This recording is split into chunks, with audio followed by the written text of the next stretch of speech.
Sportin Beards, episode number 38. 38. You got any? You 38s? cheated again, didn't you? I did.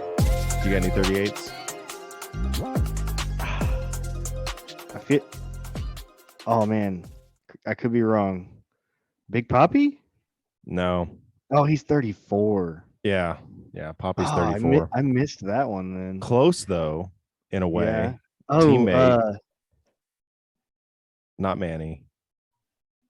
Was it Kurt Pedro? Schilling. Kurt Schilling. Okay. Kurt Schilling, That's a good 38. one. Bloody sock. Yeah. Speaking of knocking the Yankees out of the playoffs, we'll get to that. Damn. Hey, as of now, I'm still wearing all my Braves champion stuff because they're technically still the champions right now. Still raining for a little bit.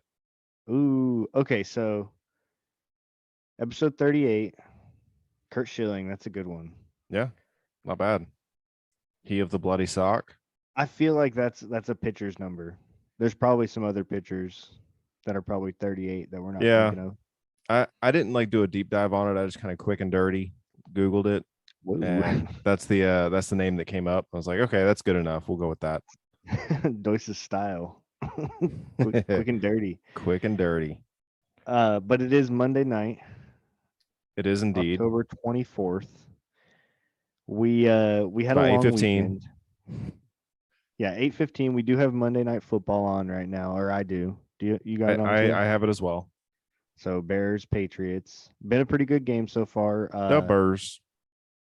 Yeah, Bears are up 10-7. However, New England just got an interception, and they actually just put Bailey Zappi in for Mac Jones. They just benched him. Well, it's zapping. It is zapping. It's Zappy hour, ladies and gentlemen. Get your drinks while you can. So, we had a long weekend and had plans this weekend. So, we're going to have a little bit of a longer episode, possibly. I mean, who knows? Possibly, how it ends up yeah. going. Play it by ear, see where we end up. Right. But we're going to try our best to actually keep it in segments. So, if you are listening and you do want to maybe take a break and come back and kind of split it up on your own this time, sorry. But we're going to try and make it kind of easy for you if you can. Yeah. So we got a lot to cover, and yeah, like I said, it might be a little bit longer of an episode. We've been doing 2 episodes for a freaking reason, and that is that there's all the sports happening all at once, and there's just too much to cover in an hour and 15 minutes. It's hard to even keep up. It is, yeah. I will go ahead and say also it is raining in DFW. It's raining pretty good. I just heard some thunder. So if you do hear some rain or thunder, sorry. Can't or if be we helped. Get cut off for some reason. I mean, obviously it wouldn't matter if you're listening because we're gonna edit that. But yeah, so we're working through it. Oh my goodness. I'm a little behind you. Did it do it again? Almost. Yeah. Oh wait. Oh yeah. No. Number 4. Yeah, Mac Jones just lost his job. Yeah, Mac Jones he's not the Patriots quarterback anymore. No. Bailey Zappi has taken over. What a pass. Yeah, that was pretty. Yeah, and getting Devontae Parker. I mean, that's the first time I've seen Devontae Parker really do anything this season. And damn. Yeah. Okay. So all right. So we're already getting off track. So, right. We are still going to start with college football with my top 25. And we're going to kind of use that as a base to kind of go off in different directions potentially to talk about kind of what happened this weekend. There's nothing too crazy in college this week. It wasn't, right. Alabama didn't lose this week or, something completely insane. But there were some things that happened. And we did have some chances for insanity. Yeah. I guess where I want to start real quick, and this team is nowhere close to a top 25 at all. and haven't been for some time. Texas A&M are in a real deal of a pickle. To say the least. I mean, that's definitely one way to put it. They owe Jimbo Fisher like $750 million over the next 10 years or whatever. They can't fire him. Like, obviously I'm exaggerating with 750 million, but I'm not exaggerating as much as you might think. Right. If they fired him today, they would literally pay him like $90 million to go away. Good for Jimbo. Right. I mean, it's the best job security out there. he could do nothing. Yeah, And that's insane. like, it's just wild that, and he's an offensive guy, but their offense is awful.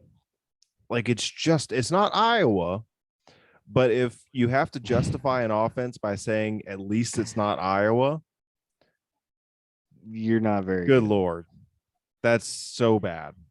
And I mean, I will say the SEC is usually more defense dominant, but like you said, he's an offensive coach. Yeah. I Like mean, that's kind of why they brought him in, was teams for are offense. teams, even in the SEC, teams are putting up points. You got Mike Leach in there Now now. nowadays, yes. Now it has Tennessee is lighting changed up the some. scoreboard. Alabama's scoring 30 plus a game. It used to be when those teams met up, it was like 20 to 10, Yeah. 2017, grinded out 17-10. Like, Yeah. but no, you're right. It has become more scoring, but it is still, they do still have heavy defenses. But I think at this point you can say that Jimbo Fisher was a bad hire. The hire might not have been bad, but the extension that he signed last year, which put them in the situation that they're in now, because they didn't need to do it, they just did it, and now they've put themselves in a situation where they can't fire him, and it's going to be it could be difficult to keep the good players that they do have, because these guys are going to look around and say, the hell am I doing? This is not what I signed up for, and start transferring out. Like, this could get ugly. Well, not only, especially when you've got another Texas team and then OU also coming to join the SEC. Mm-hmm. Which was the biggest advantage that A&M had, was that they could pitch to recruits like, hey, we're in the SEC. Yep. So now they're going to lose that. Yeah, they're like, this could get ugly. Of a pickle, is that? That's in a dill of a pickle.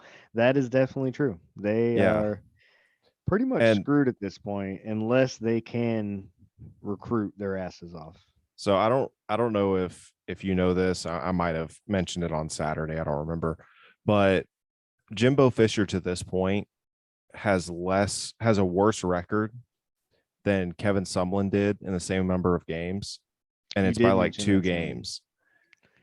And Kevin Sumlin was in the SEC the whole time, so it's not like he just racked up wins against the Big 12. Like, it's they've it's not looking good, because they definitely, you were telling me too, like their schedule is not looking very promising right now either.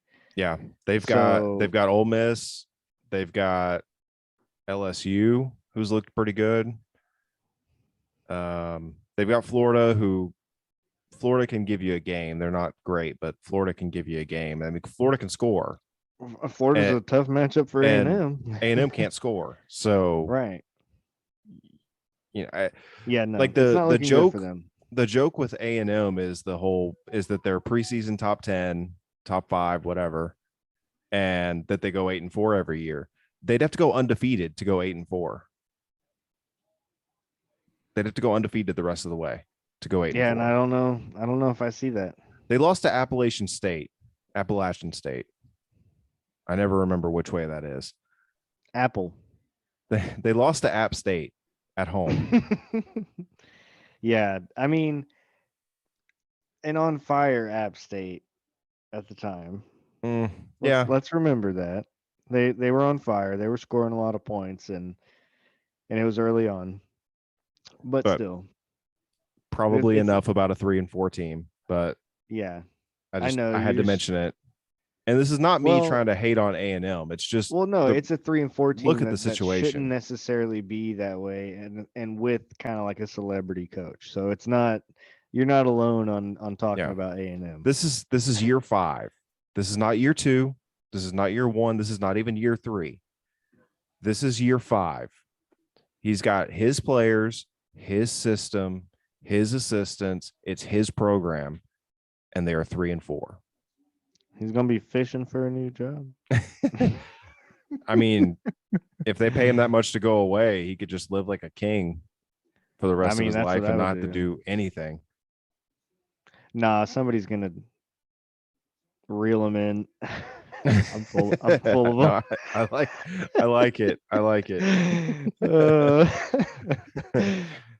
Oh, Jim Bob. All right. Top 25. Enough fiddling around.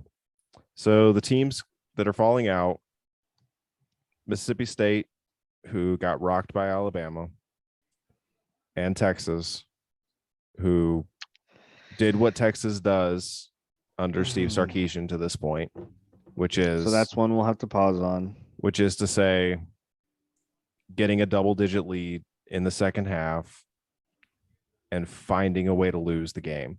I thought after Iowa State last week, when they almost gave it up, I thought that maybe that was a sign that this team had pushed past that point, but they did it again. They did it again, and behind their guy, Quinn Ewers did Ewers not was have a playing this great game.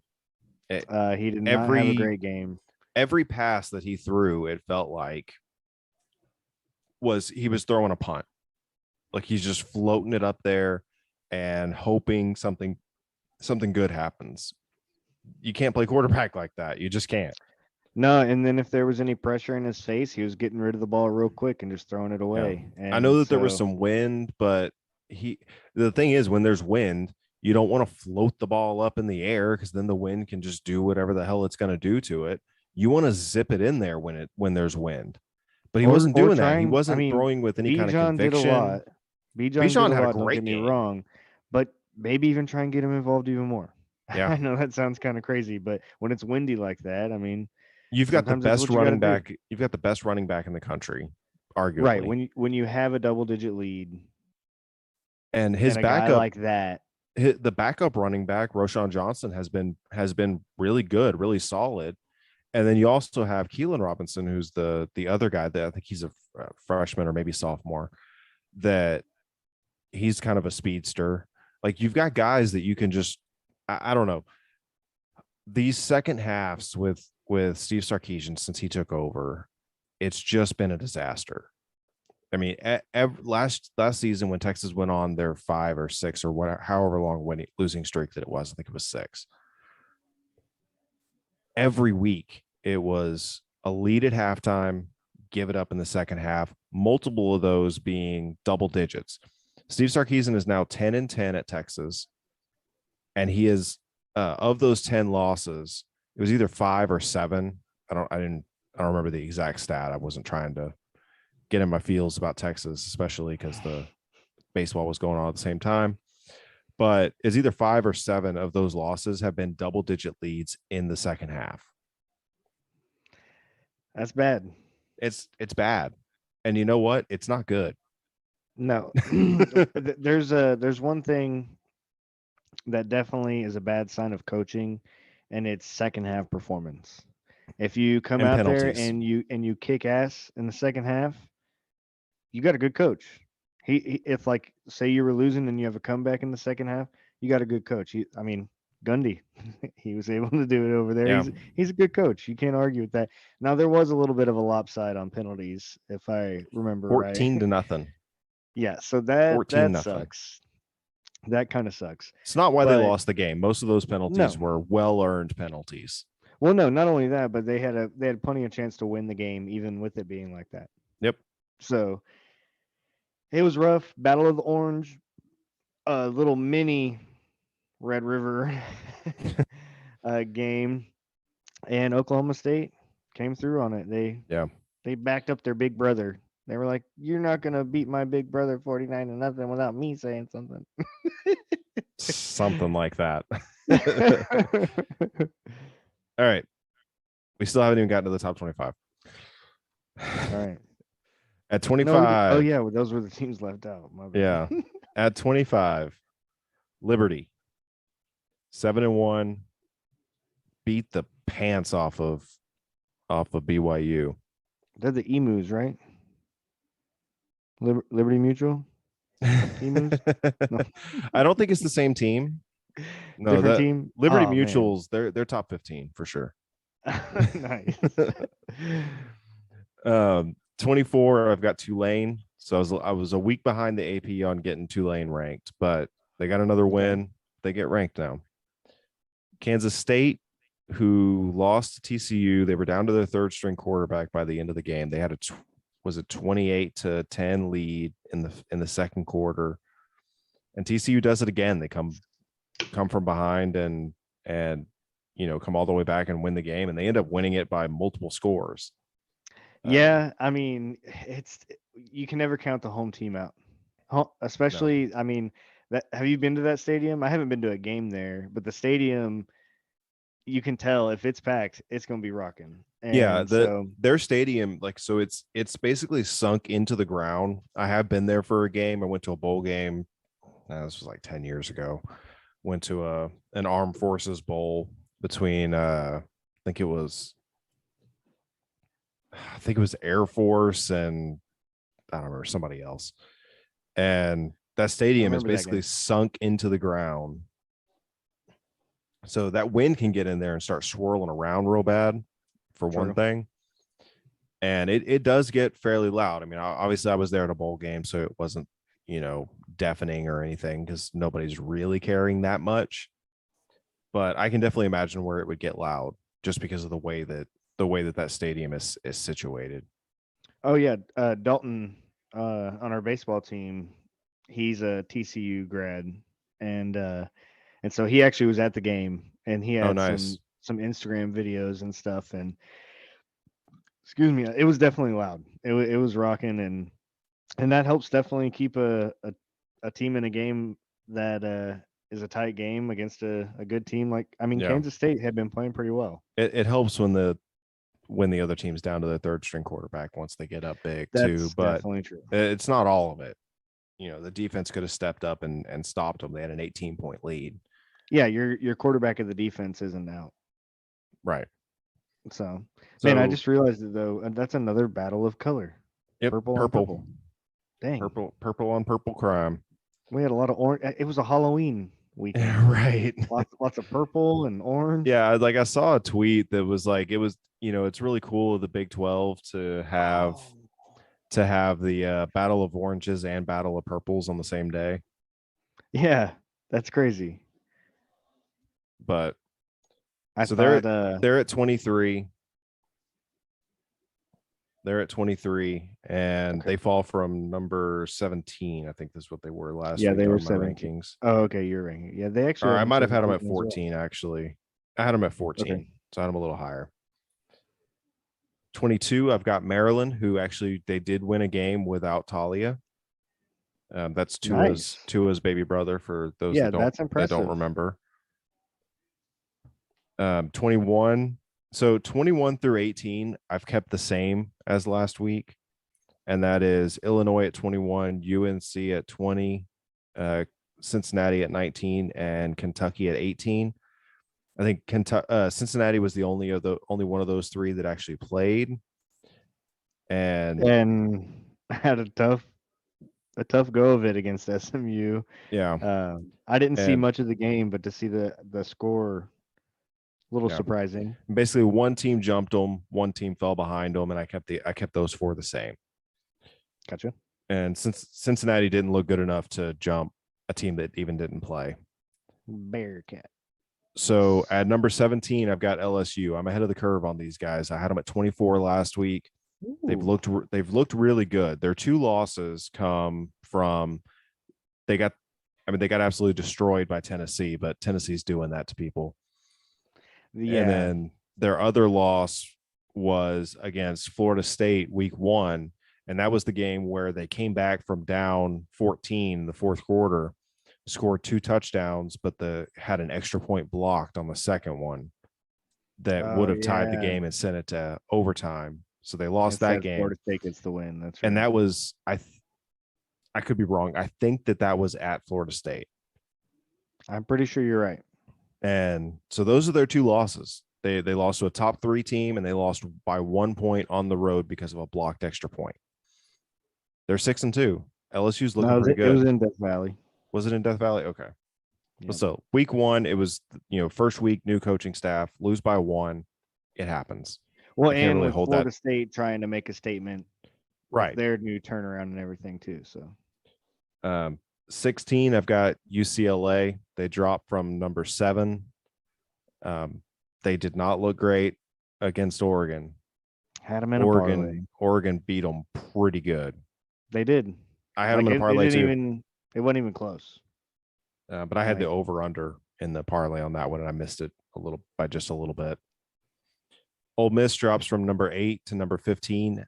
They looked terrible. They got destroyed by LSU. The only reason they're not behind LSU is because 2 losses versus 1 loss. Right. They got only 1. Still holding to that a little bit. That's how it has to be for a while. Yeah. Unless it was literally them both neck and neck, then you might put right. LSU ahead. But LSU's only behind one other 2-loss team, and we'll get to them in a second. Penn State goes from 17 to 14 after they destroyed Minnesota. So they got back on that horse, looked really good again. They did. They play Ohio State this week at home. Ooh. That's going to be a big game. It's at 11. Huge. It's going to be a massive game. Huge. Penn State typically plays Ohio State pretty well. So I'm interested to see what the line is on that game. I haven't looked that up yet.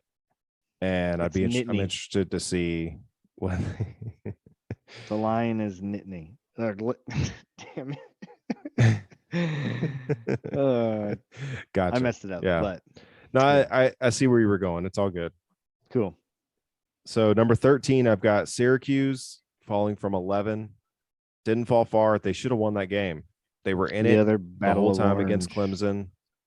I agree. They should have won that game. They looked really good. It's the first time that I've actually sat down and watched Syracuse this year, watched a full game of Syracuse, and they looked pretty good. I like what I see from that team. Yeah, they were ahead for a lot of it. So I didn't get to watch a ton of it. Like I said, it was a busy weekend. I was actually watching a UFC card with a buddy, but I did watch some college football on the side, and that was one that I kept flipping on just because I was surprised. I was like, dang, because Syracuse was basically in the lead the entire game, it felt like. Whoa, yeah, what? They basically were. It was 21-7 for a long time in that game. Right. And so I just kept looking, and I'm like, no way. Because it's always fun. I mean, it's always fun when the top 5 loses. I mean, that's just it is part of college football.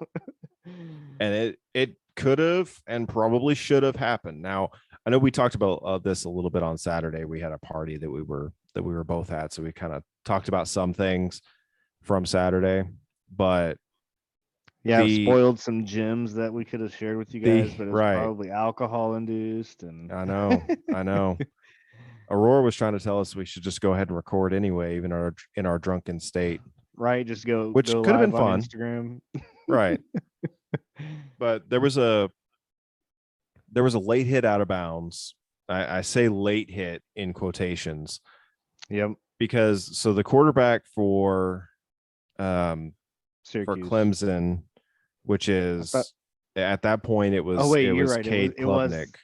Yeah, that one happened first. Never mind. So the backup quarterback, freshman, highly regarded guy, Cade Klubnik, replaces DJ Uyunglele.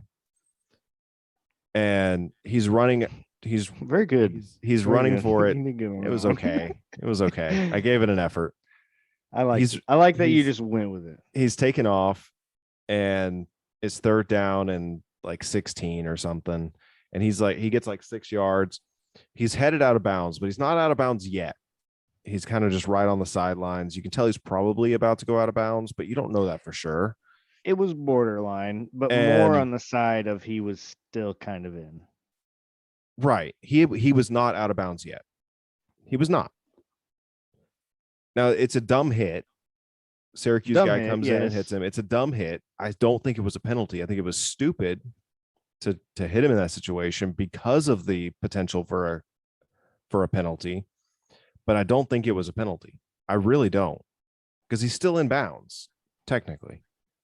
Yeah. It's not like he's hovering over the out of bounds either. Like he was fully in bounds, about 2-step out of bounds, but he was in bounds. I mean, I kind of agree with you. And as a defensive player, you're not out of bounds yet. I have no idea what you're about to do.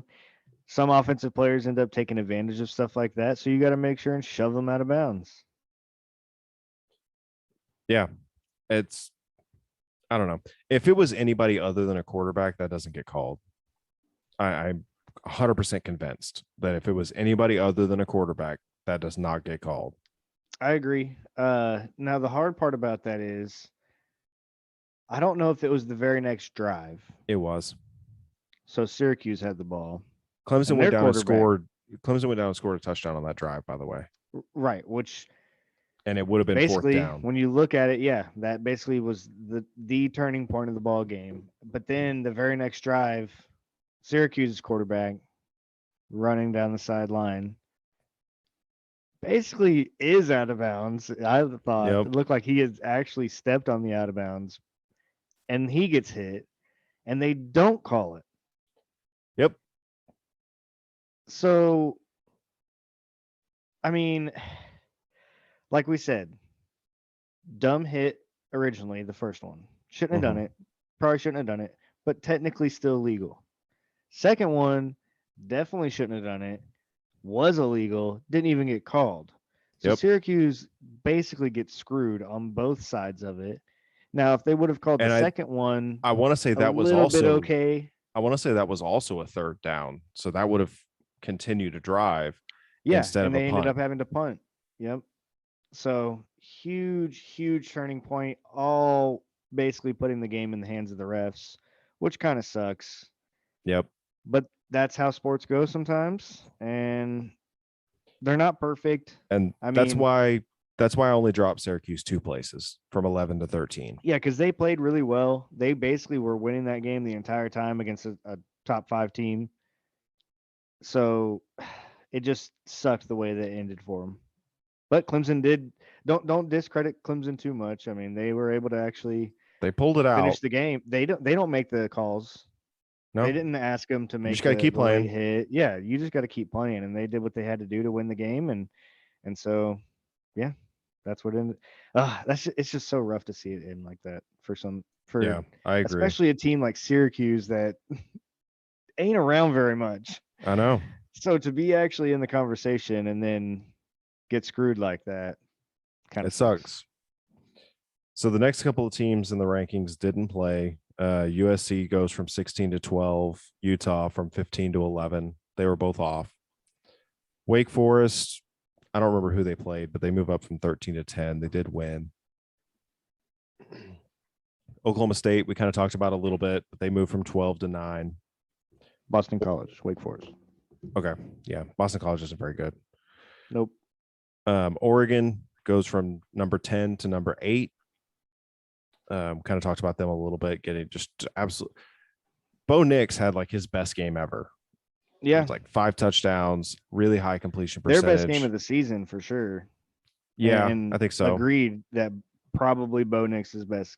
Nix's? Bo Nix. Best game, yeah.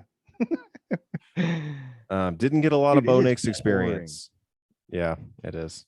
Goodness. Didn't get a lot of the Bo Nix experience in this game. It was just kind of good Bo the whole time.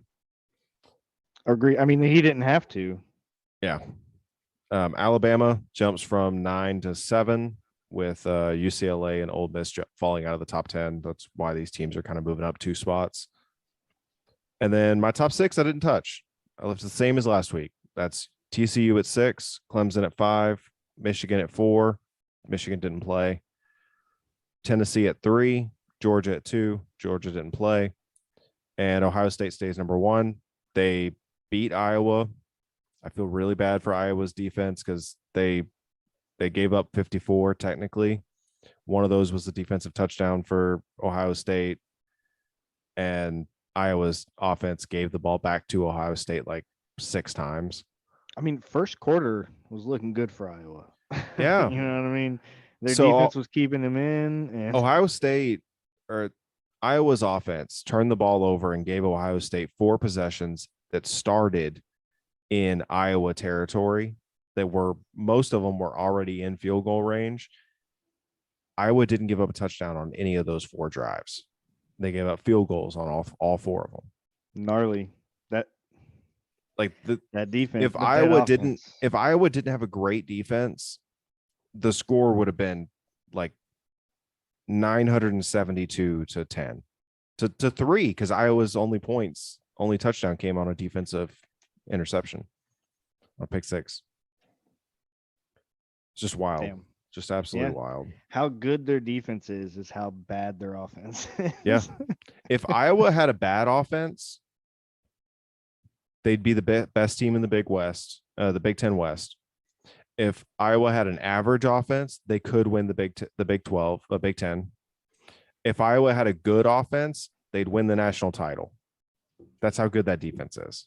I mean, it's hard to argue with that. But they have an atrocious offense. They have a worst offense that you've ever seen in your life offense. Bulldogs looked really good this weekend. Those practices went good? Yes. Yes. All right. That is my top 25. I'm excited that you have TCU ahead of Alabama. In the actual rankings, I believe it is TCU right behind Alabama. Yeah. But I just love that we're in a world that's happening right now. That they're even that close. That's just great. If you reach week 8 of the college football season and you're undefeated and you're a Power 5 and you've played and you've pretty big teams, you've played some big games, you've played some teams that are ranked highly, you're ahead of the teams that have losses for right now. I agree. It doesn't have to stay that way, but for right now, you're ahead of them. In my mind, I would love to see what would happen. So there are 6. Alabama. There are 6 undefeated teams in college football. I've got them in my top 6. I think now some of that's going to change because Ohio State plays Michigan, Georgia plays Tennessee. Clemson basically doesn't have a challenging game the rest of the season. TCU's got some challenging games. Yep. But we could technically end the season with 4 undefeated teams at this point. That's the maximum. Yeah, because I mean, yeah. Tennessee would end up having to play Georgia. Yeah, the Georgia, Tennessee, one of those cannot finish undefeated. Ohio State, Michigan, one of those cannot remain undefeated. But TCU can go undefeated, Clemson can go undefeated, and then one of each of those 2 matchups can go undefeated technically. I don't know if we finish the season with an undefeated team this year. It might not happen. If it does, it's probably Clemson. Clemson probably has the best chance because their schedule the rest of the season's a joke. ACC. Yeah, I mean they've played all of their good opponents to this point. NC State, Syracuse. They've already played Florida State. They've already played. There's another team that I'm forgetting. There's one other team that they've played Wake Forest. They've already played Wake Forest.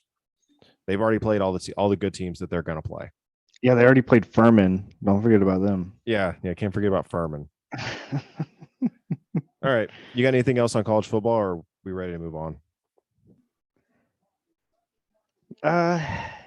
No, not really. We've already spent a little more time on this than I thought we were going to. So I'm just excited that we're in a world where it's not just a consensus Alabama over everybody. And even though they have Georgia number 1 and I do, you've got Ohio State, and it's just fun to see that it's actually a little bit more. What do you call it? There's more parity. Yeah, it's a So it's good year fun. for parody. Yeah, I've been excited. Oh yeah, I mean, we'll get into the NFL, but it has been crazy parody. Speaking of which, one of those teams of parody, a team with an 89 win record on the season, sixth seed Mm-hmm. team, First ever six uh, seed. first ever sixth seed, first ever sixth seed period uh, to even exist. Well, second. I mean, I guess there were two of them, Two of them, but yeah. yeah. But the Phillies, One of them, the one of the six seeds. dude, The other six seed got knocked out in the wild card round, though. which is typical. Yeah. That's typically what happens, Well, unless you're typically the the six seed doesn't exist, but well, you would expect the six seed to get knocked out in the first in typically the the wild card. lowest seed of the playoffs doesn't usually make it past the first round, A lot of unless times. you're the Phillies or the 9-7 Giants that took down the 18-0 Patriots. Um, it happens, but man, let's talk about that one first. I know, No, we can talk about them I first. That's know. fine. But let's talk about. So we're about to get into baseball if you haven't noticed, and it was a very, I'd say, very exciting championship series on both sides for different reasons. Yeah, I'm sure that Major League Baseball would have liked for at least one of these series to get to 6 games. Especially with the fact that they had the schedule laid out already, and we don't have a game one of the World Series until Friday. Until Friday. So yeah, I kind of agree, and it would have been a little bit more fun. But just the way that it went down, I actually enjoyed the hell out of that Padres Phillies series. That was fun. It was fun. The Like games were it was back and close. forth. Yeah, Mm-hmm. games were good pitching, but then you had some hitting. Just like we got to talk about Bryce Harper. Obviously, he ends up getting the NLCS MVP. Dude is on fire. He's on fire. He's silencing the critics, especially after having a injury riddled year. Mm-hmm. It like, dude, I'm happy for him just because it's not easy to go into the bigs that young and Yeah. with that much on your shoulders. Like they expected so much of him when the Nationals drafted him. Well, and like, And so I was watching another podcast on YouTube, and I don't want to say who it was, but they were saying that, we've known who Bryce Harper was since he was 15. He's been in the public eye since he was 15 as right, this that's crazy. phenom, baseball player. And to do what he has done, he's 30, by the way. Now, half his life he's been in the public eye for baseball. And for somebody like that was so hyped up, like he is probably the most hyped up high school baseball player ever, maybe. Up there. Definitely up there. And for him to come to the Because he majors was at the peak of scouts actually looking at high school players, like the beginning of all that really and stuff. but for him to have those expectations of this might be the best player in baseball when he matures, and people are saying this when he's in high school, when he's 15, 16 years old, and then to reach the majors at a super young age, it's like, oh man, okay, guys that are this hype don't usually even make the majors at this young of an age. Right. And then to take that and then win an MVP and be one of the best players in baseball for a stretch, and then kind of have a downturn a little bit, and then sign the big contract and go to Philly, go to a team that hasn't had a ton of success recently, and to revitalize that organization and reach the peak that he is at right now. It's unbelievable. the list of guys I that agree. are phenoms at the age that he was a phenom, your LeBron Jameses of the world. And to be able to reach that peak of being one of the best players in your sport It's with awesome. all the promise and the pressure that he's had, it's unbelievable. Yeah. Hats off, man. I mean, I'm not gonna. I mean, I guess I'll do a little raise of it. But dude, hats off, man. I mean, dude, we've all been watching him for so long.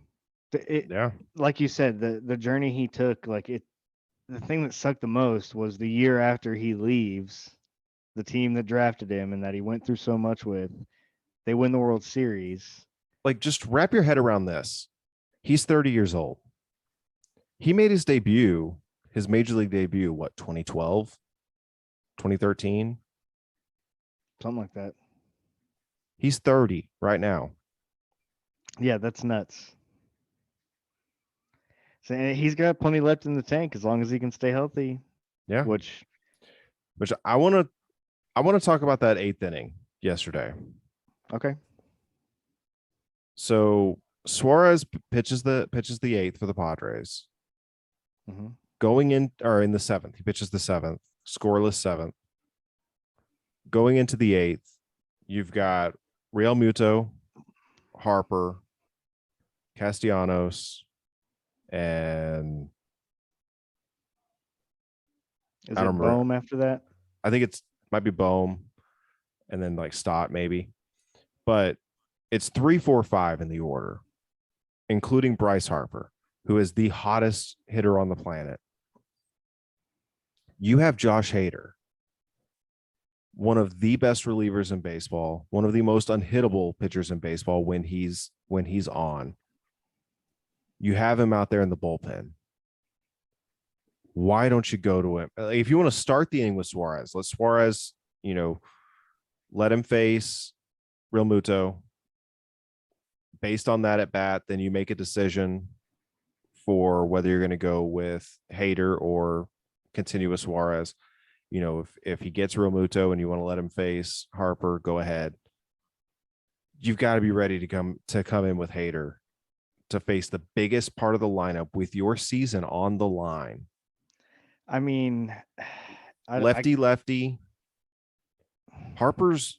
So I went and looked. Harper's OPS against lefties is like 150 points lower than his OPS against righties. Yeah, and you've got one of they the best messed that lefties up. in baseball out there. Yeah, and not only that, but he's used to pitching 8th innings. He's used to Yeah. that. There's Now no it's been a reason while not since to. since he's done multiple innings, so maybe he doesn't go back out there for the 9th if you do that. But you can't save him for the 9th because you have to get to the 9th. Right. They didn't get to the 9th. And They used Hader for no. 1 inning in this series, and Oh, you yeah, know what he did? He Segura struck out the after. sides. They used him for Yeah. 1 inning, and he struck out the side. They should have. I didn't really think about that, but you're right. They should have gone to him in the 8th. I even say start the 8th. I would have had him maybe start if you the 8th. want righty on righty with Real Muto, but yeah, I would have started him. I would have had him start the 8th. That's 3, 4, 5 in their lineup. If the Phillies are going to do anything against you, it's going to be at 3, 4, 5 in the lineup. And you didn't have your best pitcher in the game with your season on the line. Like, if you lose this game, it's over. Which, by the way, let's talk about that lineup though. Oh, we had a little. Yeah, a little bit. You froze for a second. Yeah, the season on the line, it's over. You said that really fast in my headset, but you're not wrong. I mean, it sucks for the Padres to come down to the way it did, but like I said, when it comes to October baseball, it's all about that magic, and Phillies got it. I told you one of those teams had it, and I guess the Phillies had it more. And Yeah, but I really want to talk about that lineup. That has to be one it's of deep. the most stacked lineups we've seen in a while. And when you've got guys, well, not, I mean, When they're hot, they're hot, but when you've got guys like Segura coming through, Bohm coming through, and Stotts coming through, you're in trouble because the rest of that lineup is what you should really be scared of. So it's just insane to see how well they're playing right now. The pitching is keeping them in the game enough for the hitting to be able to do what it needs to do. They are giving up some runs, so they're not going to be shutting out, especially the Astros. I mean, we know that, but Yeah. I mean they're looking hot. They're looking really hot. So if there's any team that could maybe at least finally beat the Astros in at least one game, then it's hopefully the Phillies. But man, that was a good series though with the Padres. It was a lot of fun. Good pitching on both sides. We had a little bit of a bloody knee by Yu Darvish, which if they would have ended up winning, would have been like, oh shit. Right. Uh, so we had some fun in that series. It sucks for the Padres that they lost it in 5. I guess that's not what's in, Yeah. I but mean, it's tough. It's so tough in these series, man. Because one tiny thing can just change everything. It just can swing an entire series. And I thought that's what happened in game 2 when the Padres came back from down 4-0 and they come back to win the game 8-5. I thought, okay, here we go. Here we exactly. go. And yeah, because Philly was riding high when they were up big in that game, Hmm. and Padres just chipped away, and they had a big inning, and next thing you know, it's tied going to Philly. Yeah, and they did it without the home run too, which is hard to do in the postseason. Right, which doesn't happen very much in this day of No, baseball. You almost got to everything hit scored home run. off home runs. Yeah, I want to say that I don't remember the exact numbers, but I've heard somebody talking about It's like that if you 70%, win the home run battle in the game, you're gonna win the game more almost every times than time. not. Yeah, Almost every time. exactly. It's literally like I think more than 70%. I think it's like 80%. Like Yeah. something I ridiculous. thought where I thought you were going was percentage of runs that are driven in by the home run. Oh, a lot of them, especially nowadays. Yeah, it's a high percentage. Yep. But Because even the Phillies, a lot of their run. Well, no, they in that game too, where they went up 4-0. It was just little bloops and dinkers and oh yeah, small baseball, and I'd be it just so frustrated to be on the mound for that dude. At that point, wasn't it Joe Musgrove? I think it was Joe Musgrove in that one, game and 2. I think Maybe. so. I don't remember. That was Any so long well, ago, man. I know, right? It was, but regardless, during that inning, I was just like, dude, that is the end of the Padres. I thought it was over. Luckily for them, it was early enough for them to actually bounce back and end up winning that game to at least give themselves a shot. But Right. that definitely seemed like the type of inning to end a season. Yeah, Just that looked luckily it for them, it just wasn't the 7th inning like it was for the Rangers back in, what was it, 14, 15 with the Blue Jays? Ugh. something like that. Yeah. Yeah. Um but good. I mean, congratulations to the Phillies getting to the World Series. It's not, I think, what anybody would have expected, but they've played well to get here. You know, they fire their manager earlier in the season. It kind of galvanizes things. They lose Harper for a Really big cool. stretch. Yeah. They've got some guys that are kind of struggling through the full season, but they stick with them, and it's kind of, you know, coming up to the end, and they kind of put everything together and they go on a run, and it just goes to show that in baseball, it's not the best team always. It's the hottest team in a lot of Yep. cases. Yeah, and they're hot right now. And I think it was Stotts became the first rookie to have 2 doubles in a postseason game.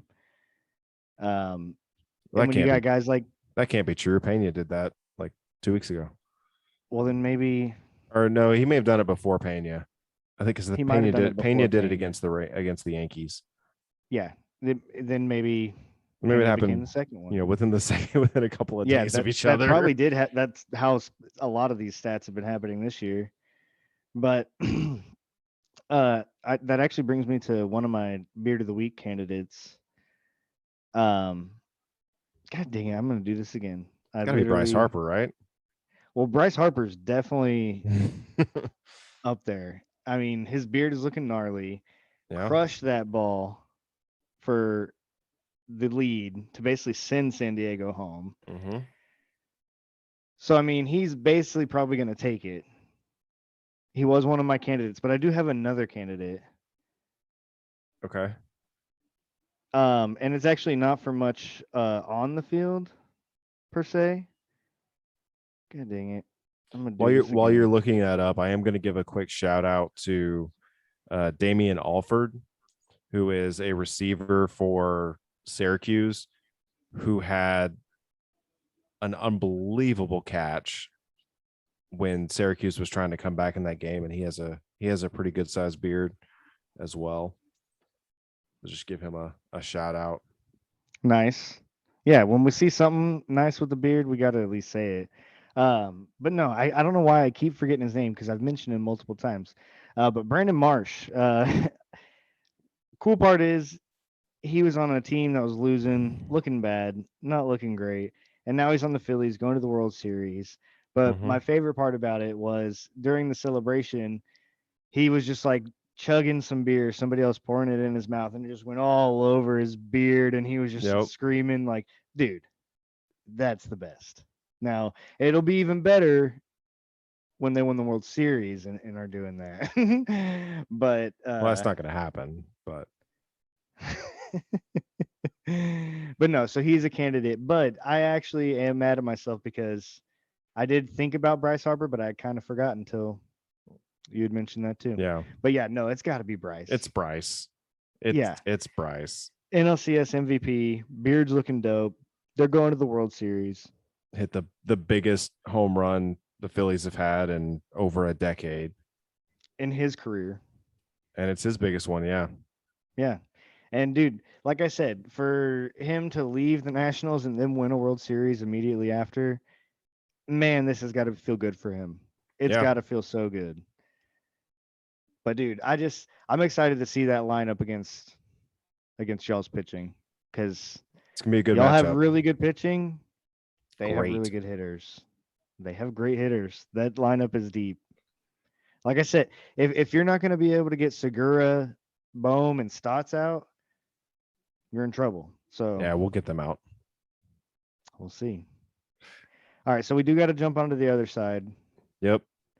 I know you're And probably going to want to talk about it more than I do.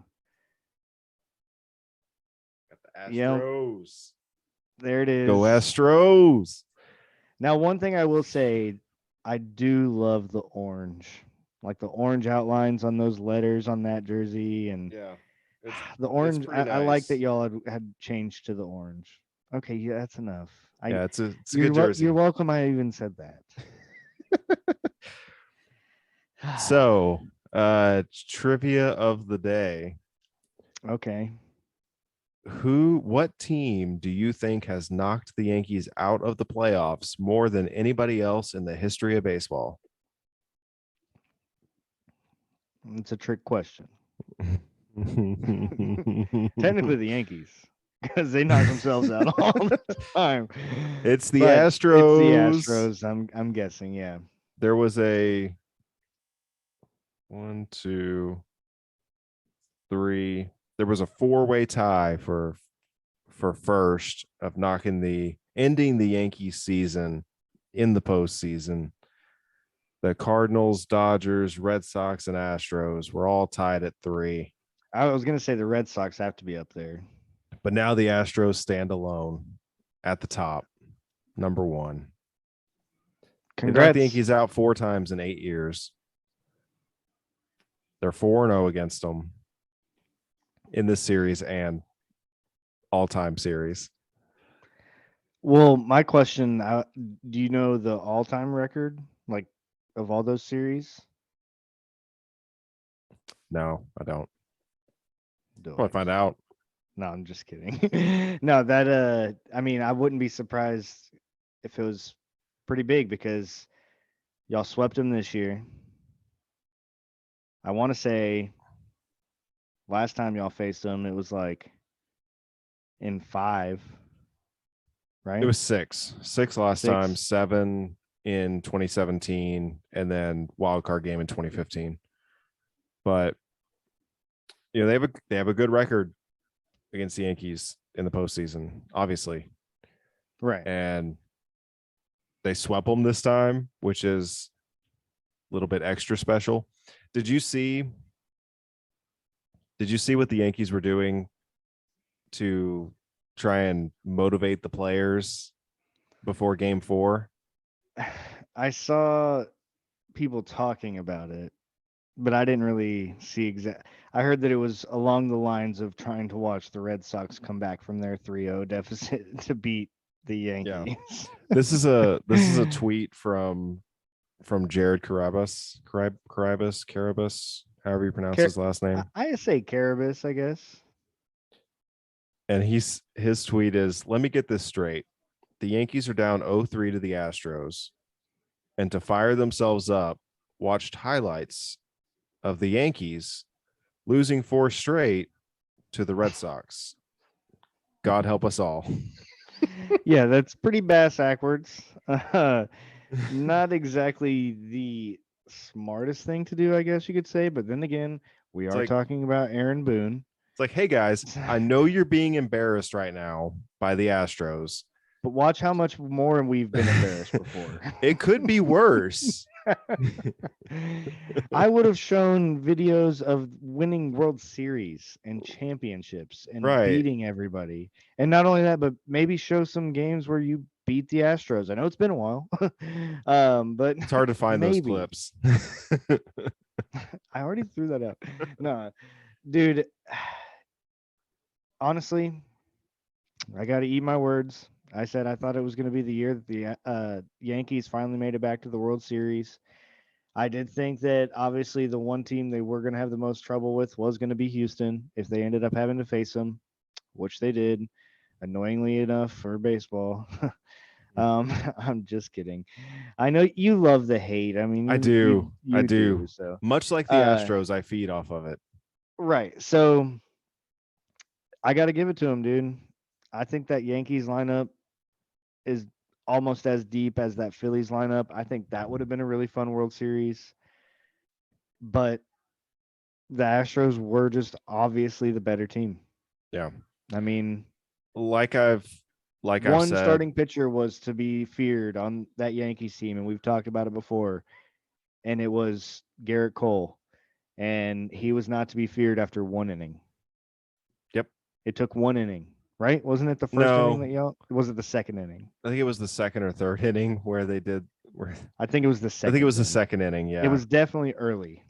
It was Where 2 outs where I got you. yeah, Cole there It was an was the error. miscommunication in the Yeah. outfield There was an error in the between. outfield where Judge ran in front of Bader and Bader dropped the ball because he's got a like 9 foot tall human running in front of him. I And do want to talk about that. Garrett Cole looks out at Bader and says, "I got you. I got you." And then like 2 pitches later, Chas McCormick hit a ball to right field, Yeah, which is Oppo just bomb the best possible place that they could have hit that because of all the Yankee bitching after game 3 or game 2, right after game 2 with about the the roof and judge would have hit a home run if it blah, blah, blah, blah. Well, it was played at Minute Maid. You guys wanted the roof open. The wind knocked it down. Suck it. fair. So I do want to talk about that play a little bit though. First, I got to say Harrison Bader's little Statue of Liberty colored glove, badass. That's pretty dope. I like how that kind of goes with the New York Yankees. That's kind of cool. It's one thing I'll say that I kind of liked about the Yankees. Um, but as much as I think it was Aaron Judge's fault that he made that error, I agree.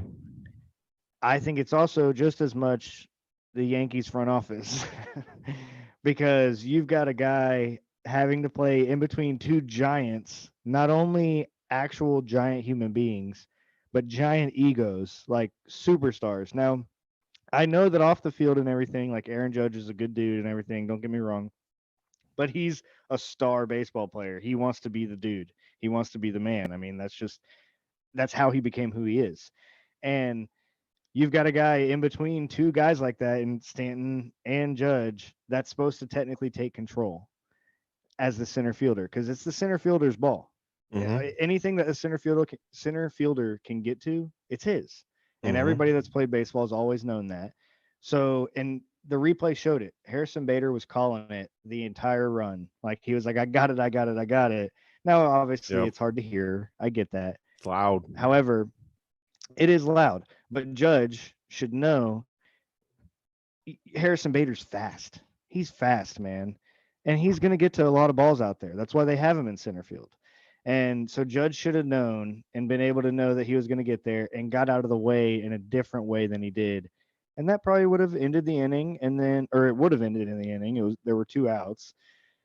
And then who knows what would have ended up happening because like I said, Garrett Cole is the one pitcher to be feared on that team, at least has shown lately to be the one. But it took one little error and it unravels. That's how baseball goes. And then the next thing you know, you're down 2-0. I was never that concerned about Garrett Cole.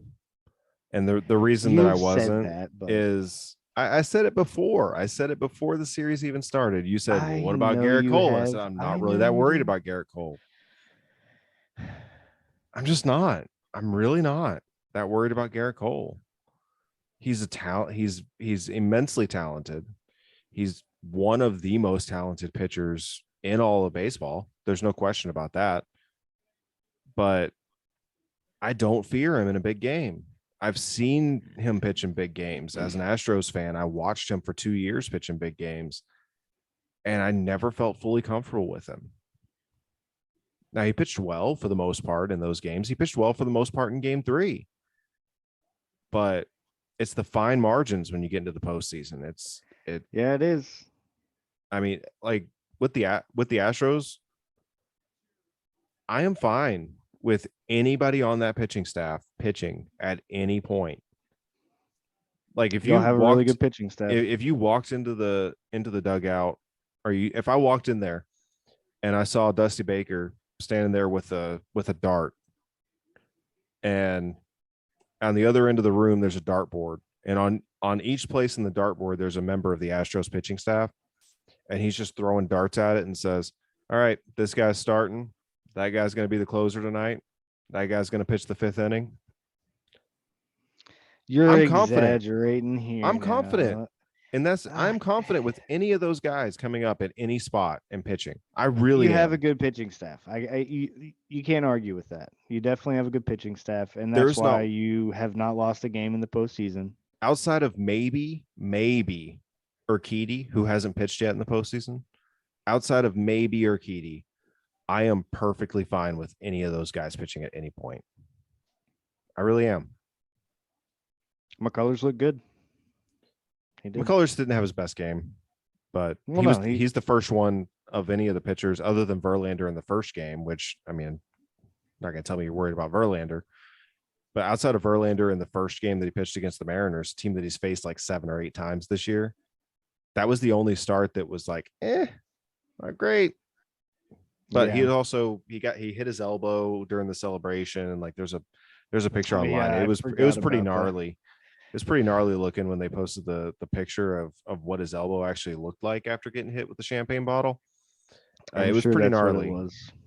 I'm sure he got hit by a champagne bottle. Hey, sometimes when you're out in there celebrating, things just kind of happen. Celebrating what? Y'all do this every year. Moving on. Y'all should be used to this by now.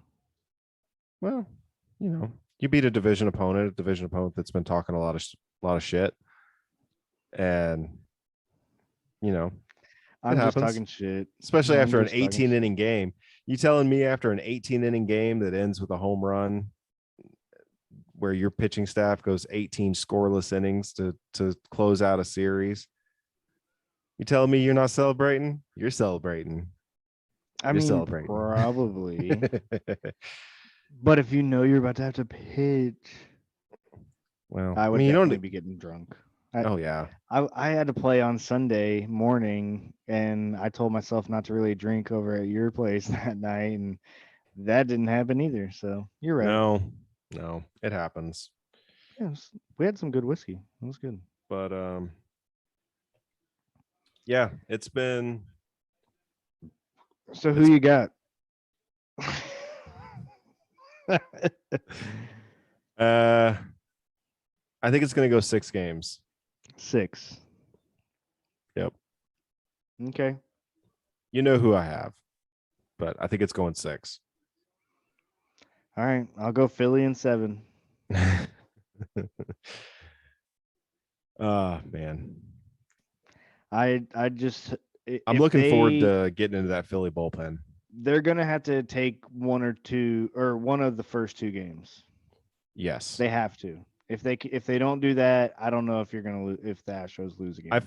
I forgot to mention, but did you know that this is the first time since like the early 90s that both AL and NLCS ended on the same day? Damn. I did not know that. Yeah, it's been since the early 90s. I think it was 93 or 92. It almost didn't. Well, you know, the Phillies did get that big home run that ended up winning it for them. Yeah. You're funny. No, the Astros were winning that game yesterday, no matter what. I know, but it just definitely It didn't get off to a great start. I can definitely say dude. that. But Pena. man, that dude is he's not scared. He is No. not scared. He's good. Now they did make a good point on the broadcast. He is a little bit of an older rookie. He's 25. Yeah, 25. A little bit But older. still, he's ready for it, man. You know what's funny is that I want to say he's the same age as Jordan, but Jordan's been hitting bombs funny. since 2019. That is funny. That's like playing in his 3rd World Series, and he's the same age as Pena, who's a rookie. Or I think Jordan might be a year older than Pena, but I'm trying to remember who it was. I know like there's somebody in football. I think it's like AJ Brown. That I don't remember. I'm messing it up. Anyway, somebody's older than or somebody's the same age, but one of them's been in the league like 3 years longer. yeah, that happens. And I'm butchering it. Anyway, It's all good. All right. Ready to do a little bit of NFL action? yes. Do you have a timer going? We're about like an hour and 10 in, I think. Oh, that's not too bad. I'm not doing too bad. All right. Yep. Let's talk some full size pigskin. Full size. So I know we normally pick out some games. I just want to do like a little bit of big picture real quick. Okay. I'm cool with that. Who should be more worried? The Packers or the Buccaneers? The Packers. Yeah, that's the right answer. And my reasoning is the Buccaneers knew what you were signing up for. With the whole charade of Brady retiring, unretiring, I don't know, maybe not, changing our coaches, changing all this because you want us to. And oh, by the way, let's just try and do the same thing we did last year, but not get much better. And here we are. So I think Tampa They also play in is a more or less lot weaker division. big time. That is definitely huge because that division looks terrible right now. Huge. Yeah, they're first place at 3 and 4.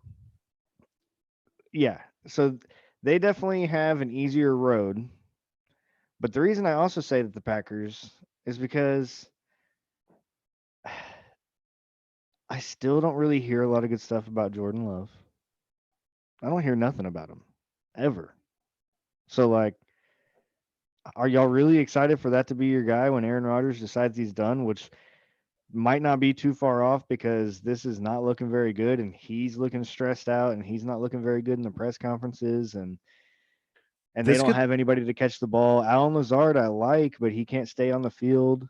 And like this could very easily be the last season of Aaron Rodgers Tom Brady, and Matt Ryan, all in the same year to be their last season. Yeah. That's usually how it goes. It's usually in classes. I mean, who was the last? Philip Rivers or no? Philip Rivers was 2 years ago, wasn't he? But Big Ben Yeah. last year. It's just Aaron Rodgers would be the one I'm most surprised if this was his last year, just because he was just MVP last year. So like Yeah, but there's been he whispers with him for a long time. true, but I wouldn't be surprised if he went and tried somewhere else and actually had success. I could see that happening because it's Mm, almost like he's just tired of the same thing. He needs something new. He needs a change of scenery. And I maybe. know that we've seen that not happen so well with a guy like Russell Wilson. Mm, That hasn't seemed to actually pan out too well, or Matt Ryan for that matter, like you already mentioned, who is now getting benched for Sam Ellinger for the rest of the season. yep. Hook 'em. So, man, I just the Packers to me, I already called it that I told you Minnesota's winning the division, and I'm Yeah. sticking to it. I You've mean, definitely been way more right than I was. uh, Green Bay just hasn't been able to So string it together. kudos to you. You might finally win a bet. Yes, finally. No, that's not even kidding. Like I'm bad at this. But uh so in their game, there were only two receivers to actually have catches. With the Packers, hmm I didn't notice Sammy that. No, Watkins and Alan Lazard. And Alan Lazard was hurt half the game. Wasn't even out on the field. They only had two receivers catch passes. The it's rest were bad. Aaron Jones had two touchdown catches. I believe that's what it was. Um, which is that's good. Yeah, Aaron Jones had two touchdown catches and basically led the receiving, um, which isn't necessarily a bad thing as long as you got other guys involved and if you had won the game. But if you don't win the game, that looks really bad. Like Romeo Dobbs, not even a single catch. Not only not winning the game, you were playing the Commanders, who aren't even With Taylor starting their Heineke. right. I Like mean, is Taylor that's Heineke that dude? See that dude? no, no, he's not. I will say, I'll of all the guys, he reminds me of like a Ryan Fitzpatrick. Okay, I can see that. Like he's gonna go in and he's gonna win football games randomly, but he's never gonna actually win a starting job and keep it for very long. Right. But he might win another starting job or two in the NFL before his career is done, just because he's proved that he can win football games. I mean, if it That wasn't is the even name of the for game. Devondre Campbell with a linebacker pick six, which was greatness, the Packers would have lost even worse. It was bad, man. It's bad. It was bad. It. I would argue it's not quite as bad individually for a one game thing. It's not nearly as bad, I don't think, as losing to the Panthers 21-3 like the Bucks did. No, not at all. They just trade their star Again, running back. They with a literally, third string quarterback. who they actually said is going to be their starter if everybody's healthy, anyways. Which I don't blame them. They just Yep. beat. Why not? He just beat Tampa Bay. Yeah, why not at this point? Honestly, they're losing by winning. Yeah, it Like lowers their chances of getting one of the. better. I'm kind of. I might be leaning Hendon Hooker as the best pro prospect of the bunch. Right now, he looks really good, Yeah, and it's hard to argue with that. But you just never know. You never know with these college guys how they translate to the NFL. You never know when. I mean, I'm gonna say it right now. They didn't even play this weekend, but dude, I'm getting more and more impressed by Jalen Hurts. Like he didn't look that great when he started, and I wasn't sure how well it was gonna go. He's impressing me more and more as it goes. So you never know what's gonna happen with these quarterbacks. So Bryce Young might take that route. I mean, you still got C.J. Stroud, who I'm really excited to see what happens this weekend with Penn State. And I know we're getting into Mhm. college now again, but I mean, you just never know. But the Panthers definitely need to try and get one of those guys. Right. Because Baker ain't the answer, Sam Darnold ain't the answer, and unless PJ Walker ends up pulling something out of his ass and actually being better than everybody ever thought, Yeah. Which who knows? I mean, it just that who happens knows? sometimes.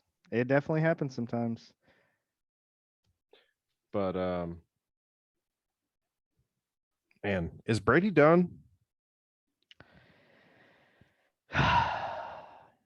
it's it's it's a legit question now. Like, Yeah, did you see the Mike Evans drop? I did. I did. That was bad. Very bad and very untimely. Really could have changed the whole outcome of the game. Yeah, I could maybe. Now I people argue about momentum a lot and if it's a real thing and all that. Well, and like momentum is just who has the ball and Momentum is a real it's thing. it's an argument, but I think it's more or less confidence. It's not as much momentum as building confidence. If you get that touchdown with a long touchdown to Mike Evans, I think a ball he confidence. catches I think 10 out confidence of is part of 11 times. momentum. I think Well, confidence is built into the momentum. I agree. And it definitely, like, when your confidence levels change is really how the momentum kind of changes. So Hmm. that's where I kind of do agree it is somewhat of a real thing. But that could have changed the whole game because it was early. You could have put pressure on Carolina instead of letting Carolina just not have to really worry about anything like Yeah. the entire game. Especially after, because that's all they wanted to do. They wanted to just play a solid, simple game because they just lost their star running back. They have their third string quarterback in. They don't even Trading know. receivers. Yeah, exactly. So they don't even know what's going on. They just wanted to have a simple game plan to try and execute, and they did. And they Yeah. executed. And Tampa Bay got shut down, like, embarrassingly. They have no Like, running even game right now. They have and no running game. Leonard Fournette's been good. He's been good this season. This was just an outlier for him. He couldn't do anything, dude. What was it? See, yeah, like Rondell White was their leading rusher with 24 yards. Leonard Fournette, Not 8 good. carries for 19 yards. Not Their good. long run was 11. Hmm. Yeah, they couldn't get anything going against Carolina. Now, they haven't lost a lot on defense. They haven't really done much to the No. defense yet. So, respect to that. But dude, Brady does not look good. The Bucks don't look good. Like you already mentioned, though, the one good thing about it is they are in a shitty division. Awful, awful division. They're still in first place right now at 3-4. Exactly. So, but if you keep losing division games, that Right. don't last Yeah. very long. You definitely got to figure it out quick. Could still go southwards Definitely. in the south. So, to talk about a better division in the AFC, but still not as good as what we thought was going to happen. The Titans and Colts had a pretty decent game, minus Jonathan Taylor kind of had a little bit of a dud. I mean, he was back. He ended up having, I think it was 8 catches. Let me double check. He had 7 catches for 27 yards, but he only had 58 yards on 10 rushes. So, Yeah, they're not even trying to run the ball right now, right. which is weird. But I mean, he may have been Matt on Ryan has, a I snap think he leads count. the league in Maybe interceptions. it's not good. There's a reason that he's not that they've already said he's done for the year. That Right. Ellinger's their quarterback for the rest of the year. It hasn't been good. It just No, it hasn't. hasn't. They're 3-3-1, so like they've still been able to salvage some games, but it's not looked good. It never has looked good. I agree. I didn't end up seeing what exactly happened, but I know Tannehill went down at one point, and I thought Malik Hooker came in. I Did didn't. Tannehill end up coming back in the game? I guess. Yeah, I mean they didn't have any other quarterbacks attempt Right, passes. dude. But Derrick Henry looking like Derrick Henry again. 30 carries for 128 yards. Dude was running over people, jumping over people, looking like Derrick Henry, just straight running at you, like no side to side. I'm going right downhill Yep. and running you over, and I love it. So if you can get him going again, and they're spreading the ball around, there wasn't Titans are one going to win that receiver. division. I'd Titans are say going to win most that likely. division. They are. I'm calling it right now. They're winning that division unless Sam Ellinger comes in and he just like starts pulling off some magic for the Colts because the Jaguars are not catching them. The Texans sure as Well, hell ain't catching like them. we talked about, it happened again this weekend. The Jaguars were really good to make it a game, and then just barely weren't good enough at the end again. I this And Giants team is breaking my brain, Chase. It's breaking my brain. all right, you ready for a stat? Yeah, go ahead. The Giants are the first team since 2000 to win 6 one-score games within their first 7 weeks. That's crazy. I'm gonna And like guess you, 2000. You said yeah, Ravens. it was the Ravens. Nice. Yeah. The difference between this team and that team is that team had the greatest defense of all time and a terrible offense.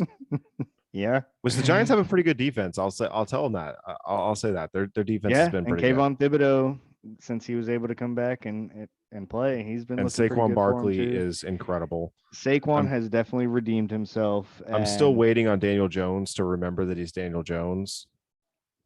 he's looked good too. He hasn't looked bad. Yeah, he's He not hasn't turning the looked ball over. great. He's not He's turning the not ball turning the over. ball over, which was the main problem really in his first Yeah. couple seasons. So, but no, Saquon 24 carries for 110 yards, and then 4 catches for 25 yards. Daniel Jones ran Saquon's for 100 yards. dude, that's nuts. That's nuts. 11 carries for 107 yards and a rushing touchdown. Move over, Lamar Jackson. Daniel Jones is in town. Oh god. Do you remember when the Turf Monster got him? I think it was Uh, his rookie year, and I think it was a primetime game, and he was wide open for a touchdown, like literally, and just tripped over himself and just ate it, dude. Oh man, I'll never forget that. But on one of those runs he had, it was a really good run, and it looked like he almost did the same thing. he's Brought just back flashbacks. they're they're not a good team. They're Dude, you're not not. the only one saying it, and a lot of stuff that I listen to, a lot of people agree. Like, how, and it's I their don't defense and understand it. Saquon. It's I their defense and watched the Saquon. game. I watched the game and I still don't understand it. This is like the third time this year where I've literally like sat down. I'm gonna watch the Giants. I'm gonna figure out if this team is actually good and I'm just missing the boat. And every time I Well, come away with just they're not good, but they're winning. So can't say shit. so on the other side of the ball, Jacksonville trades away James Robinson today to the New Yeah. York Jets because Brees Hall tears his ACL. Oh, I didn't see the Brees Hall news. Okay. I saw that Yeah, he got Brees Hall. traded, but I was like, they're gonna run a dual backfield, but that makes more sense now. No, Brees Hall tore his ACL. A lot of people think that Michael Carter will still be the starter there, but they're getting James Robinson to kind of help. And who knows, James Robinson could end up taking the job from Michael Carter, but Michael Carter's been looking really good as well. So I Yeah, think he could remain there. I But might start Robinson. you can't right away. No, no, take But after a couple of weeks. that just opens the door up for ETN, who had 14 carries for 114 yards and a touchdown, He's good, and then man. also only 1 catch for 5 yards. I thought he had more than that this week, but dude is good. The dude is good, and now his Mm-hmm. backfield just opened up. So look for him to start making some plays for Jacksonville even more. Trevor Lawrence. The Jaguars are kind of the inverse of the Giants, which is funny that they were playing each other. Where I watched the Jaguars, I'm like, I think this team's pretty good. Like, look good to me. I agree. But they're 2-5. I think they do. Well, they've been in every game though. They have, and it ended up. Man, I was actually watching this one too, but I can't remember exactly how it ended up happening at the end. But I know Trevor Lawrence just wasn't able to get it done. So I will admit I didn't see the very end of the game. I missed like maybe half the second half of the fourth quarter. Was this the goal line stand at the end of the game? I don't remember. Trevor Lawrence pass middle deep to Christian Kirk to the New York Giants 1. Yeah. So that's right. Okay. So I was mixing that one up with Darnell Mooney on Thursday night last week because that happened too. So literally, Trevor Lawrence did exactly what Justin Fields did on Thursday night that night, and they threw the ball. Christian Kirk caught it in the air and got tackled on the 1. Like it looked like he literally was going to catch it and turn into the end zone. Yeah. But got hit as he was turning into the end zone, and they stop him at the 1 on 4th down. Game over. Dude, so the Jags were right there. They literally were like game of inches. Like they were right there. And like you said, I think they're a good football team too. They've got weapons. They've got the quarterback. Their line is looking better. Now, this is kind Trevor of Lawrence best is case. still running around a lot. Right. This is kind of, I think this is best case for the Jaguars. They look competitive. They're in every game. They look like a pretty good team, but they're losing. We talked about that last week, and they're right back in the same exact boat. But I would not be surprised if they went on a run and took the division. Yeah. Just because it is a little bit of an easier. That's far. You already said Tennessee's going to win. That's far-fetched. It's far-fetched, but I'm just saying I wouldn't be surprised. Because, I mean, that you'd be talking about Jacksonville going, 8-1, 9-1 down the stretch. That's a tall order. Broncos, Raiders, and Chiefs, Ravens, Lions, Titans division game, Cowboys, Jets, looking a little bit better, Texans, Titans division game. I don't know, man. It's a stretch. It's just I see a couple more losses in there, so you're looking at 10-7, but 10-7 could win this division. You just got to win both those games against Tennessee. I think the Titans are going like 11-6 territory. Not if they lose twice to Jacksonville. I don't think they're going to lose twice to Jacksonville. I like Jacksonville, but I don't think that they can beat the Titans twice. It's Indy that hasn't beat Jacksonville in Jacksonville in forever. I've got a question for you though. Okay. Are the Seahawks good? My question is Geno good? Like he looks like it. Like we talk about this all the time. There's a billion different top 5 whatevers, but he looks like a top 5 quarterback right now. Like he is playing lights out. Let's not get crazy, but he looks good. Really well. Now it sucks because Rashad Penny went down, but dude, Kenneth Walker. Yeah, you talk about top 5 running backs. Dude, that dude Kenneth Walker's a beast, dude. He is. And now that backfield's all his, now you do have to be a little bit concerned because DK Metcalf did have a knee injury and get carted off in that game. They don't think it's like Lockett's been a little banged up too. Yeah. And so that's the scary part for them is their receiving core. But dude, Geno's looking good. He's putting the balls right in the right places. That kind of sounded funny. And and like I said, Kenneth Walker, dude. It was 23 carries for 168 yards and 2 touchdowns. And most importantly, 28 points for my fantasy team. Ridiculous. That is absolutely ridiculous. He's balling out. I like him a lot. The hard part is I don't know. I just don't know if this Seahawks team is actually any good. They're probably not because Geno Smith is not going to play this way the whole season. But I think it says more about the Chargers and Justin Herbert. Yeah. who's not looking very good. Didn't throw a touchdown last week. What did he end up getting this week? It was 2 touchdowns and a pick this week. Right. 33 of 51 for 293, which is not, I mean, you want a higher average per completion or per attempt than that. Now I will say Mike Williams Lots of got hurt. checkdowns. I mean, he threw the Mike, ball to Austin Eckler 12 times. well, that's because Mike Williams got hurt. They don't have Keenan Allen in right now. Yeah. DeAndre Carter ain't stepping up. Or wait, that's right. Keenan Allen did end up playing, but he only had 2 catches for 11 yards. Not looking like himself. 2 catches on 2 targets. So they eased him back in. You expect more from a top tier quarterback, which, we think that Herbert either is or will be a top tier quarterback. You expect more. Oh, you expect a lot more. If We you're gonna expected a lot more out of this team. I mean, if you're especially gonna with put like yourself in Eckler that, and if you're gonna put yourself in that elite or just below elite quarterback conversation, we expect more from you.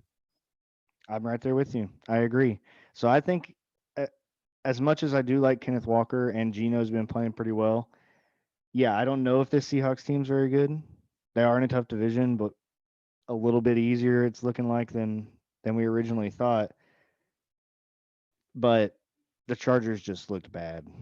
They just looked bad. Yeah. They weren't able. Eckler still looked pretty good, but actually, you know what? I was thinking that because of his fantasy points, but looking at it, I mean, Well, 12 catches for 96 12 yards. So he catches was for doing 96 yards and a doing touchdown some is work out of the legit. backfield, but He is. that's a But lot of rushing checkdowns. wise, yeah, rushing wise, 9 carries for 31 yards. He was able to get into the end zone rushing too, but the Chargers got to figure some shit out. They're in a really tough division. Well, another team, just because of the Chiefs. another team that's got to figure some shit out, even though they won. What is going on with Lamar Jackson right now? I think he's trying too hard. 9 of 16 for 120 yards through the air. Yeah. I mean, they won the game. That's not all his fault. That's a little bit game script in a way. However, Yeah, he does tuck it down and run quite a bit when it is a pass play. Yeah, 10 carries, 59 yards. So I didn't get to watch a lot of this one, but from what I have watched in the last few weeks with Lamar Jackson, he's just not making the easy passes. Yeah. And when you're not making the easy passes, it makes making those hard passes even harder. And so he's having a hard time with the accuracy and with the quarterback aspect of being a quarterback. Right. He is struggling with that this year. Now I was one in the past that would defend him and say that he was a great quarterback, and I did like what he did with his arm. But so far this year, he's made some pretty errant passes. First month of the season, he was unbelievable, but last couple of weeks, it's not been great. Rough. No, and at one point, I did see a little bit of it because I mean, I was actually helping a buddy move during the early games on Sunday, and so I had it on my phone. I had Red Zone on in the corner, so I got to watch some. But what I did see at one point, Mark Andrews wasn't necessarily wide open, but enough open for Mark Andrews, and just sailed him, and it was in the end zone. And it's just like, man, those are the ones you got to have. You got to put it where your guy can catch it, and that's what I think's happening right now with Lamar Jackson. He's trying too hard. That's what I think. Could be. But they got J.K. Dobbins back. Or no, J.K. Dobbins, not him. Gus Edwards. They got Gus Edwards back. Dobbins is still iffy. But they got Gus Edwards back, who actually looked pretty good. And then Kenyon Drake is still playing pretty good. So, like you said, they won. They were able to win against the Browns. Division game, tough game. Nick Chubb going off still. Amari Cooper actually looked pretty good. So they ended up winning a good game. Yeah. But they still didn't look great. Yeah, 4-3 now, the Ravens. That's about all I've got, unless you just really want to talk about the Cowboys. I mean, I gotta bring it up. Of course. I mean, dude. I don't really have much to say on the Cowboy game, to be So honest. before, not last week, but the week before, the Lions last game, before they got shut out by the Patriots, that offense was looking really good. Even after they got shut out by the Patriots, they were still in the top half of points per game, and they got shut True. out in one of their games. So that was a really good offense, and for our defense to go out there and only let them put up 6 points. Now it did kind of suck being down 6-3 at the half. That wasn't necessarily the funnest thing, but I wasn't ever really too worried, especially considering we were only down 6-3 at the half. Um, so Micah Parsons doing Micah Parsons things. There was a play, the play where Detroit got to the 1 yard line and then ended up fumbling it. Yeah. That play where he saved the touchdown, he was further back than all of the other defenders, and he gained, like, they have that sky view of it. Mm-hmm. Dude, if you guys haven't seen it, go check it out. I'll try and find it on the Twitter and retweet it because it is so badass. Like, It's a you can't play that teach it. almost nobody can make. No, and he got him right in time, right before the goal line. Insane. You can't teach that stuff. Micah Parsons is so much fun, man. Like He's so fun to watch. as I'm about to say this, Chase can vouch for me. I am not a Cowboy homer. In fact, I'm probably It's true harder on the Cowboys than most people. than any of your sports teams, really. And I have like the least confidence of all my sports teams in the Cowboys and their abilities. Is Micah Parsons the best player in the NFL? Ooh, Because I think that's a. I think at a minimum he's top 10. I'm with you there. I'm definitely with you there, and I think he's maybe the best defensive And player in the if you're NFL. top 10, you're in the conversation for But best. I don't know if he's. There's so many good offensive players. It's so hard. But how many of those offensive players truly impact the game on every snap That they're out there as much as Parsons? this year. Not a lot. Because everybody who plays the Normally there'd be a Cowboys, quarterback they or have two, but to this year it they doesn't have seem to like it. find where he is on every single play, account for him, and he still beats them. And if he doesn't, he opens things up because you're triple teaming him for DeMarcus Lawrence or Dorrance Armstrong, who bust through for a sack again this week. And dude, not to mention Sam Williams. He was only out there for like 11 snaps, and he had like 5 tackles, a sack fumble where he literally just took the ball out of Jared Goff's hands and said, "Give me that," and then took off with it. Like, Mm-hmm. that was pretty awesome. So it's our defense overall is just so exciting. I'm so excited for this defense. Dak First game back. was not bad for his first game back. I'm expecting more out of Dak coming forth, but it was good enough to win. Zeke, I loved how Zeke looked last night again. Now, I've talked about it before. I'm gonna be on it all the time. I mean, I've got a poster. I got a Zeke poster right here next to me. Like, I love Zeke. I think he's a great running back. I think he's still got a lot in the tank. He's not the guy that we signed. He's not worth the money. Like I've told you, I agree. However, for what he is as a running back for the NFL, he is good, and he is proving it. And I enjoy watching him run. Him and Tony Pollard are a great 1-2 punch, and I think they balance well together. And I think they both make each other even better in that scheme. And so if Dak can get going and can actually get on the same page with these receivers, because it is still a new receiving core for Dak. We can't forget that. Yeah. Because that was only his second game with this whole receiving core. So getting a couple more reps with those guys, if Dak can find the right page with this defense playing the way they're playing, we held another team to under 20, which 6. We held them to under 10. If that defense can keep doing that, as long as our offense can maybe somewhat resemble our offense of last year, like over 33 points a game, Get halfway there, dude, and you're in good shape. yeah, then I don't see a team that can beat us. I'm being like, if we've got all of that going, Right. I don't see a team that can beat us. But it's all We'll got to see. be going. It's a long season. It is Got a long time to season. try and figure it all out. The NFC's looking wide open though. Yeah, It's hard to find a an lot of outlying team. mediocrity. Yeah, it like I said a Because few even weeks the ago, undefeated Tom. Eagles, are they? How good are they actually, even for an undefeated team? Because Cardinals they went do have some 7-0, cracks. 8-0 last year, and then fell flat on their face. So it could happen very easily to the Eagles. Yeah, the NFC doesn't have a Bills. They don't have a Chiefs. Exactly. So, The one that most people were saying before the season was the Rams, and that ain't looking like any kind of competition right now. So, no, maybe they got some ah, stuff figured out in the bye week. right. Let's see. Let me go over this one more time. I'm, as I said, I'm basically done. I'm getting a little tired. I am right there with you. It's been a long episode. It has been a long episode. Thanks for hanging with us if you're still here. Oh, one thing I don't think we talked about Christian McCaffrey Oh yeah, we didn't talk about the trade. traded to the 49ers. I mean, we talked about Carolina shipping away their star running back, Right, but we didn't even mention him by name. Uh, giving up a yeah, lot to Christian get him. McCaffrey, they did give up a lot to Give get him. what, like 4 draft picks, 2 of them being pretty decent ones. Yeah, but I don't mind it. I don't It's a mind it for the lot to give up for a 49ers. running back. It It's a is, lot for a running back.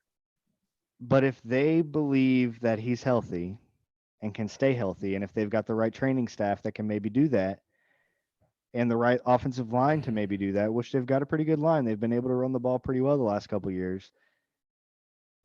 I don't hate it because their division doesn't look super strong, It's a winnable division. and the NFC's wide open. Is Trey Lance out for the year, or is it? Yeah, I he's out can't for the year. remember. He's out for the He's year. out for the year. Yeah. You really want to buy into Jimmy G and give up Trade future deadline hasn't happened. give up future assets to go all in for this season when the guy you expected to be the starter isn't even around because of injury.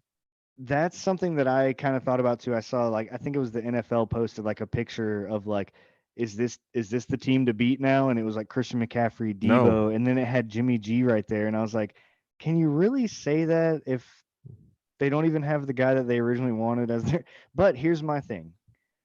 like Jimmy G's They're the they're down to do sixth it best though, quarterback in the NFC but they're at down to do best. it because they've gotten there with him before. The dude knows how to win football games. We can't argue with that anymore. I mean, Yeah, it's starting to catch up to him a little bit more than it did, but dude knows how to win, regardless of what he actually does personally in the game or not. Usually, when he's starting for a team, they win football games. So I think, yeah, if they can build enough around him, I think they were like, you know what, division's weak, NFC's kind of weak. Let's do it. Let's go for it. I don't yeah. hate it. Just to me, it kind of feels like a let's make the playoffs to make the playoffs rather than hey, we have an actual shot at winning the title.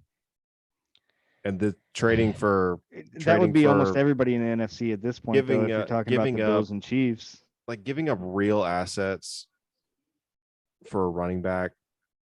And I love running backs, but giving up real assets for a running back, one that hasn't been able to stay on the field consistently. Like this is not, he's not coming off his first injury or his second or his third or even his I fourth. I don't mean, think no, I think it is only like his second. I mean, he had he's one missed a major couple. injury. Like it had been a couple of years since he had an injury, but early in Well, his no, career, he he didn't was have an often injured.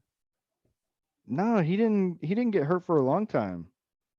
And then he had one big injury, and now he's been labeled as injury prone because he has had a hard time coming back from it. And then ended up having a shoulder problem too. But I dig it. I think it's cool. I think it's good for Christian McCaffrey. And if he can't stay healthy, I like that for him. I think it's good for him. And who knows? They could go deep this year. I guess like 2023 games last year, 7 games. It's back to back Like I said, seasons. yeah, like I said, he had a hard time coming back from this big injury. He did, and that is the big question mark for Christian McCaffrey. But if that question mark gets answered, this 49ers team's looking pretty good.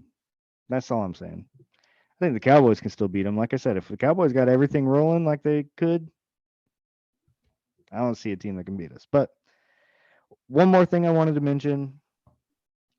They're only 2-4 now after beating the Houston Texans, but the Vegas Raiders. But dude,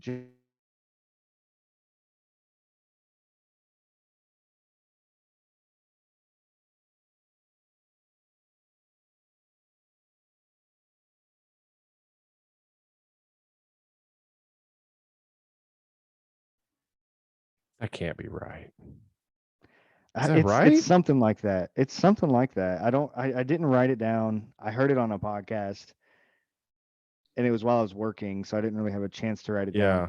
But his past 3 games, here I'm gonna go. I mean, that's impressive. got- Even if it's so been he done had- before, it's impressive. But Right. This past weekend, 20 carries for 143 yards and 3 touchdowns, balling out. Let's go look. And then last week was against the Chiefs, and we had 21 carries for 154 yards and a touchdown, balling out. And then against the Broncos, which I'm not surprised that he had a good game against the Broncos at this point, 28 carries for 144 yards and 2 touchdowns. yeah, I mean, Dude, that's a lot. and he was a guy that started in the Hall of Fame game in preseason, and everybody was like, "Uh-oh, what's going on with Josh Jacobs? Is he even going to be playing for the Raiders? Like, what's going on?" Because usually when you're playing that early in the preseason, it's because you're trying to make the team, not Right. be the starting running back. And now that job is his, and by big fashion. Like, he is on fire. So I had to give him some props. Raiders themselves, not so much quite yet. still early. They have a did beat shot the to make Texans, some noise. so They did beat the Texans. But dude, Josh Jacobs, man, that's it's impressive. impressive. Very. So kind of out of nowhere too. I wasn't expecting that. I mean, I've liked him his whole career, but I was not expecting this year. That's nuts. Hope he can Yeah. keep it up. That's dope. All right. Are we good? I believe that does it for me. It looks like the Bears are about to beat the Patriots pretty good. It's the way it's looking. Which I'm surprised by. Yeah, especially after But- Zappy came in and Looked really good to start. Yeah, dang, dude. Right on cue, though, he just had another tipped pass at the line of scrimmage. That is what I've seen, like, almost every time I've looked up. Not every time, but a lot of the times I've looked up and seen Zappy make a throw, it gets tipped at the line. So that's something he'll have to work on. Yeah. All right. Ma- Well, that just about does it. It's almost 2 hours of podcasts. So Thanks, everybody, and sorry. have a good week. Yep. Enjoy the start of the World Series. Yep, we'll be talking World Series next time. Yeah. Go Astros, and Beards out. Beards out.